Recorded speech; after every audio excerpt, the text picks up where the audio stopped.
कि हम जय हिंद सभा करने वाले हैं और ये 16 जगहों पर मई के आखिरी सप्ताह में होगी और उसके अलावा ये राज्य स्तर पे और जिला स्तर पर भी होगी।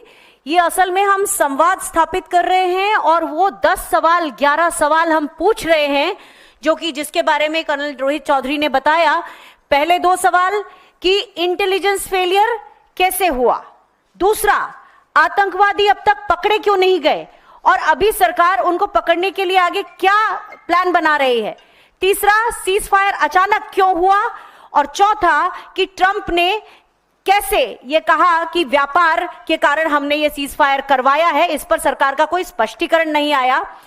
पांचवा ये कि जो विदेश मंत्री हैं एस जयशंकर, उन्होंने कैसे पहले से ही प्लान बताकर जो आर्म फोर्सेस की टाइम स्पेस और क्वांटम की एक स्ट्रेटजी होती है उसको कैसे वो तितर बितर हुई।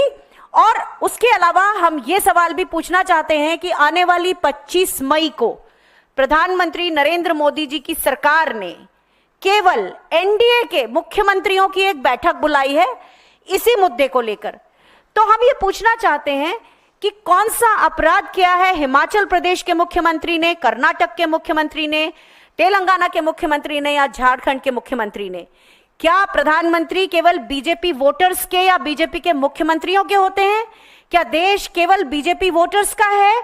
इसलिए हम ये मांग करते हैं कि सभी मुख्यमंत्रियों को इस बैठक में शामिल होना चाहिए।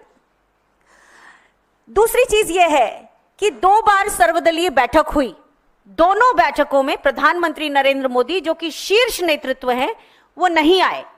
क्या उनके लिए राष्ट्रीय सुरक्षा प्राथमिकता नहीं है? ये एक दूसरा मतलब हमारा 6वां 7वां सवाल है। ये एक और चीज कि अब टीवी पर प्रचार हो रहा है, पीआर इवेंट्स हो रहे हैं, लेकिन जिस तरीके से पेशेवर तरीके से हम किसी मुद्दे को संभालते थे, लोगों तक पहुंचता था, संवाद जाता था, लोगों को सही तरीके से मालूम होता था, वो कहां चला गया?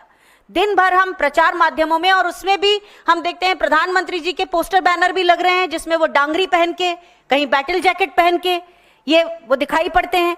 तो जो एक तरीका था हमारा परिपक्व तरीका, संस्थागत तरीका, वो कहां चला गया? ये भी हमारा सवाल है जिसको लेकर हम जय हिंद सभा में लोगों तक जाएंगे और उन्हें बताएंगे ये सवाल।